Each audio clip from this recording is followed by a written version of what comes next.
وزیر اطلاعات پرویز رشید کراچی میں تقریب سے خطاب کر رہے ہیں۔ ایک فرض بن جاتا ہے، اس حقیقت سے بھی ہم میں سے آج کوئی بھی منہ نہیں پھیر سکتا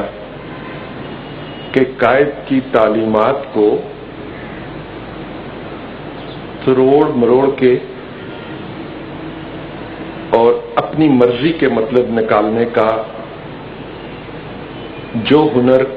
ہم نے اپنایا ہے،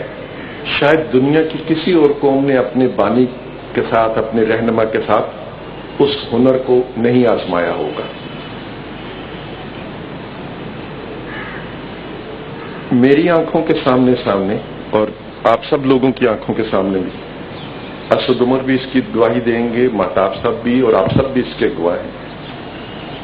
کہ قائد اعظم کا فرمان یونٹی، فیتھ اینڈ ڈسپلن، اس کی ترتیب کو بھی ہم نے بدلا۔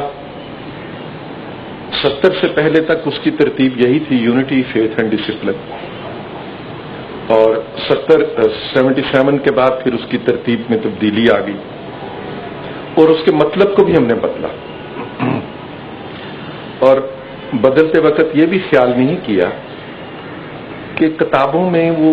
قائد اعظم کی تقاریر موجود ہیں، قائد اعظم کی آواز میں ان کی تقاریر موجود ہیں اور یہ الفاظ موجود ہیں، لیکن چونکہ ہمارے مقاصد ایسے تھے جنہیں حاصل کرنے کے لیے ہمیں قائد اعظم کی تقریر کی تبدیل کو کرنا تھا اور اس کی ترتیب کو بدلنا تھا، ہم نے کر دیا۔ اب جب آپ یہاں سے اخبار نکال رہے ہیں تو میں گزارش یہی کروں گا کہ ایک تو جو کچھ قائد نے کہا تھا ہم اپنے لوگوں کو وہی بتائیں۔ اگر انہوں نے یہ کہا تھا کہ پاکستان تمام پاکستانیوں کا ہے اور پاکستان میں رہنے والے خواہ کسی مذہب سے تعلق رکھتے ہوں، کوئی سی بھی زبان بولتے ہوں، عقیدہ ان کا اپنا اپنا ہو سکتا ہے، لیکن ریاست کے لیے وہ تمام مساوی شہری ہیں، تمام ایک جیسے شہری ہیں، ان میں کوئی تقسیم نہیں کی جائے گی، ان میں کوئی تفریق نہیں کی جائے گی اس بنیاد پہ کہ ان کی زبان کون سی ہے، ان کی نسل کون سی ہے، ان کا عقیدہ کون سا ہے، وہ سب پاکستانی سمجھے جائیں گے۔ یہ بھی میرے قائد نے کہا، آپ کے قائد نے کہا، اور یہ بھی ریکارڈ میں بھی، آواز میں بھی موجود ہے اور لکھا ہوا بھی موجود ہے۔ ہم نے اس سے بھی نظریں پھیر لیں، تو اب ضروری ہے کہ اوصاف یعنی صفتوں والا جو ہے، صفتوں والا اخبار جو ہے وہ اپنی صفت کو باقی رکھے گا کہ ہم قائد اعظم کی حقیقی بات جو ہے وہ اپنے لوگوں تک پہنچائیں اور پاکستان کو ایک ایسی ریاست بننے میں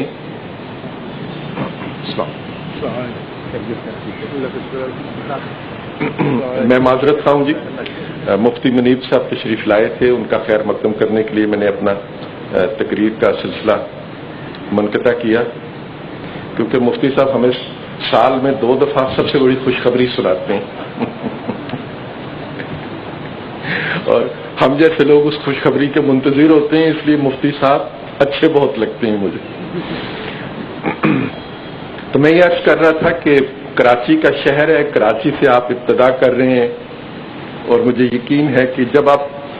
قائد کی جن تعلیمات کو مسخ کیا گیا ہے ان کو اصل شکل میں لوگوں تک پہنچائیں گے